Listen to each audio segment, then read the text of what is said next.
So wow. Hey everyone, this is Regina from Courageously Free, and I am here live with Hannah and Dan from StoryV.com. How are you guys doing? Good, thank you. How are you? Good, thank you. Hi. So we actually just ran into each other on a Facebook group, and sorry, that's my mom. And yeah, we just started talking. Hannah was so kind to interview me on their website, and I wanted to do the same as well. You know, working online and being a digital nomad can sometimes get pretty lonely. So being able to connect with like-minded people really helps a lot. So I just wanted to ask you guys, you know, what are you guys all about? What is StoryV about? Just give me the backstory. Okay, you start. Okay, so we started StoryV about how long ago? 6 months ago? 5 months ago now. And we originally wanted to start it sort of as a travel blog, but well, we're still keeping it as a travel blog, but we're moving more towards helping people to save and earn while traveling. So also helping people to become a digital nomad as well. We're moving more into Venturing, yeah. Yeah, so we've sort of called it a venture travel blog. So ventures that we're going to show the ventures that we're taking in order to make money while we travel, and sort of inspire our readers to do the same. Yeah. Anything you want to add? No, and I think that one thing that we recently did was publicizing all our income, and because if we show exactly how we make the money to be able to travel more, I think people can get more inspired, because I think this is a question that happens a lot. Yeah, is it possible? Is it really possible? Yeah. Kind of thing. So, yeah. I mean, I'd have to say that, you know, we've been doing this for, you know, since January, and I'm realizing it's actually a lot easier than people think it is. Yeah. Yeah, that's right. So how did you guys get started? Yeah. Well, I tell a little bit about my story on the internet. In 2005, my brother-in-law had a company, and he wanted to create a website, and I was studying a little bit something related to like logics and statistics, and I just offered myself to create a website, and I had a mentor, a guy called Guilherme. He's from south of Brazil. And he helped me a lot on how to develop my brother-in-law website. So I think that's where everything started. After I created the first one, the second one came away easier, the third one, and things start rolling until the time that I decided to create websites for myself. I started a company with my sister, and we created and developed some websites, and with the time, the visitors were coming very constantly, and we were able to hire freelancers, and we have an employee now. So like it's been progressing, and now we're doing a totally different thing with StoryV. Yeah, I'm quite new to this. I'm learning a lot off Dan, so yeah, it's fun. How did you get started traveling? Did you start traveling right away, or were you working on you know, the websites first and then? Well, I've been traveling a lot. Like since I finished high school, I was going here and there. But when last year I moved to Thailand for a little while, and that's where I met Dan. And Dan had been traveling for a long time before that. And you want to share a little bit? Yeah. When I 15, 16, when I was 18, I decided to go to New Zealand, and even while in New Zealand, I was able to manage the websites, and I was like, for a teenager, it was like, wow, yeah, that's really nice. How you can really manage websites anywhere in the world, and while I was managing my own websites, I found a job in a web development company. And I worked for them for a while, almost 2 years actually. And after, we had an employee by the time already, me and my sister, and then the company was generating enough income, and then I was able to leave my well-paid job. I think it was kind of like, I wasn't well paid. I mean, I was well paid for a foreigner, and being in an English-speaking country, and my English was terrible by the time. So I think I was like calculated, like, and then I was able, after these 2 years and working on the websites and still working for an agency, after everything I was able to start to travel low budget, and I found out that traveling is actually cheaper than I found that out recently, actually. Yeah, traveling's cheaper than actually living in a house and staying put.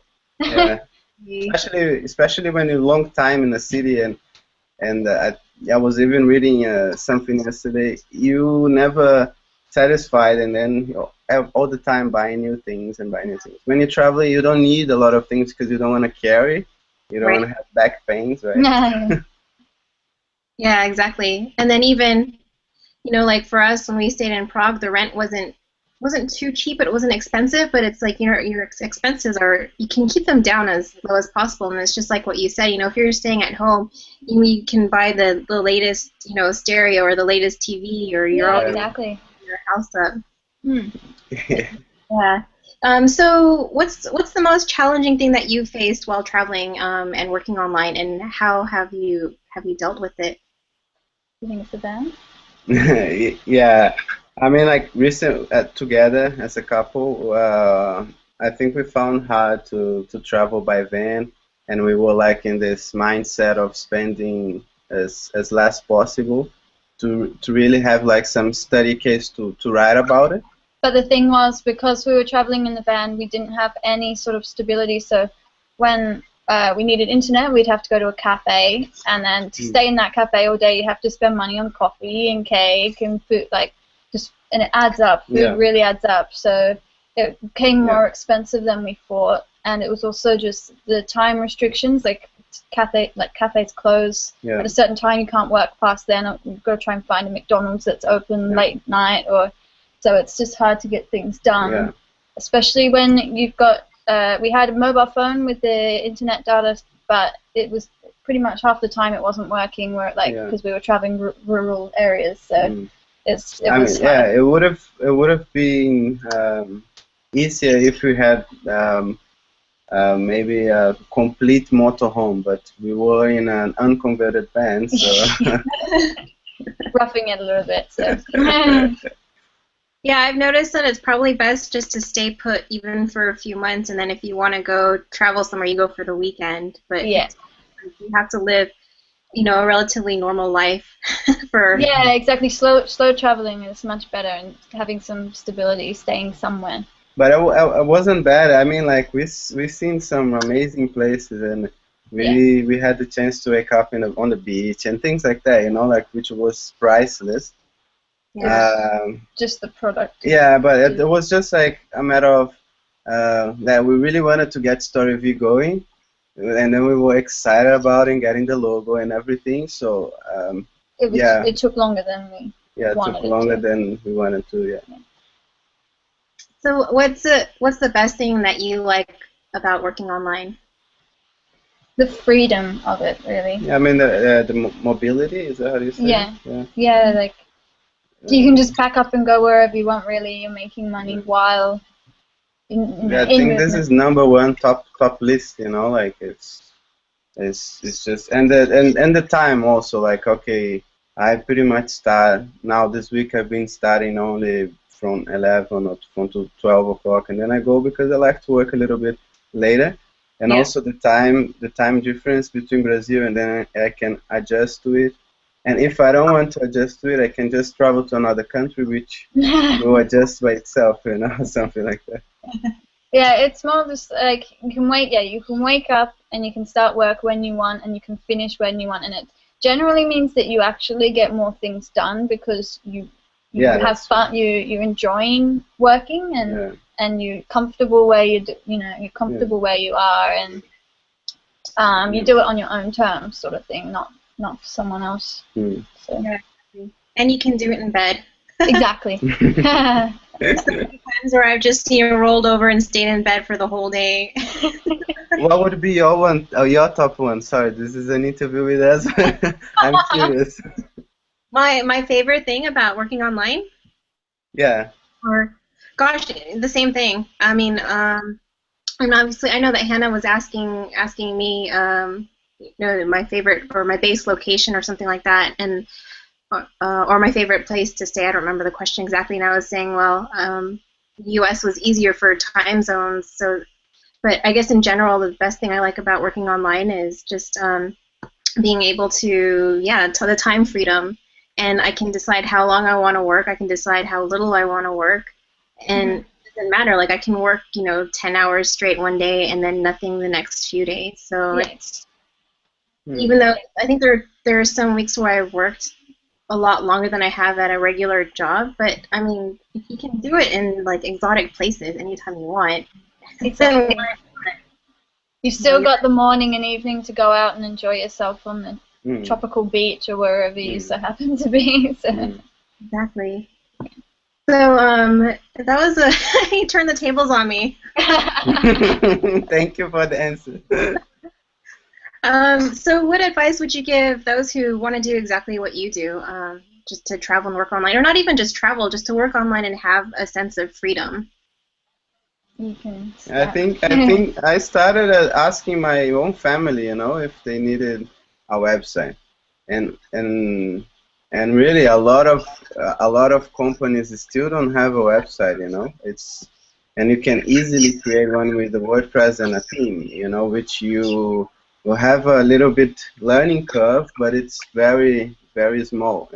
And I think this shows that you can start as a freelancer, like just offering what you can help other people develop. Yeah, it's the same like I was saying, I was writing about it today. I think like you don't really need to have like some special power.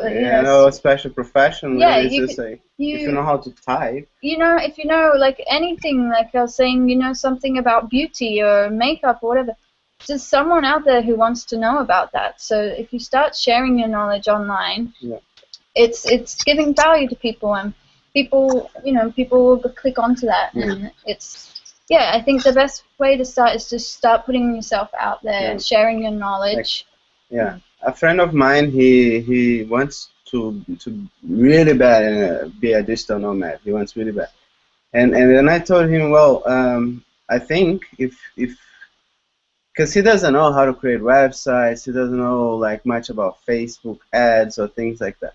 But I made him try to make him understand that it's not about the technology itself. It's about what you can help people really, like the content, the transformation that you're gonna bring in someone's life or someone's business, and by that transformation you get paid by that thing that you help. You end up being paid.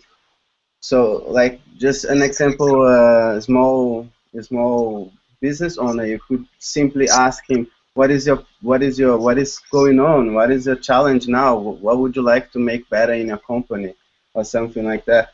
And a big percentage of it will come up with like promotion. I think it will be a big percentage of the answer, and I think people can learn how to use the internet to promote other things. So, but not just promotion, anything like like even help with any kind of writing. But then there's so many tasks and things like that. There's so many ways to make money online, but just tips. I would say just sharing anything that you feel that someone could take value from, to get value out of. And the power of asking, that's another one. Like just always, you don't know, nothing's possible until you ask, so. Anything else? I think that's it. a bit too much, maybe. Oh, it's good, and I like that you say just ask, because I know, well, and that's what you do in the Facebook groups, is you're asking people for information as well, for articles that you write. And what I find interesting about you and about StoryV, the articles on there, is that you guys do provide a lot of value. I've opted into your list, and the emails that we're getting have a lot of value, and you have all these tips, and you have your ebooks. So it's a great way to get information out there and really you're not pitching the people. You're just saying this is how it is. Yeah. Yeah. Giving them the option to. Yeah, it's an option. It's always an option, right? Yeah, I think. But pitching is also important, I think. But it happens naturally. Like the other day, I had a woman look searching. A friend of mine sent this woman that is running an online web seminar, and but this is in Brazil, but she lives in Norway, and she just pretty much wanted things done for her project, and she wanted.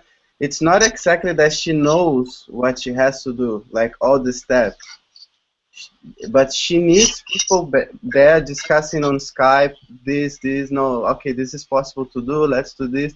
So that just that connection, it's valuable itself because it's one helping the other to get where you want to be. The beginning of this story was the pitches happen naturally. So she came to you. Yes, the pitch. Yeah, it happens naturally. I think in a she way. Came to Dan and said, "I need some sort of help," and and then from there, all from word of mouth, really, because he'd already been publishing content on Facebook, on the internet. Yeah. Someone saw it and then referred this lady to Dan, and so that's where it comes back to the thing of always just putting yourself out there and sharing as much as you can, because it's going to create some sort of momentum. Yeah, it creates that trust too, because people are like, oh wow, they're not just trying to take my money, exactly. They're going to give me what I need to. Yeah. Cool. Yeah. That's right. Yeah. Well, I just wanted to thank you again for your time, and just to all of you guys who are watching this now, go ahead and check out their website and see what they're all about. Being a digital nomad is way easier than everyone thinks that it is. Yeah, it's cool to have other people to walk next to, really, even though I don't even know you. I know that I can message you anytime and ask you about stuff, so that's really cool. So, thank you again, and check out their website. Yeah. Or last words thank you very much. Thank you for your time. You're welcome.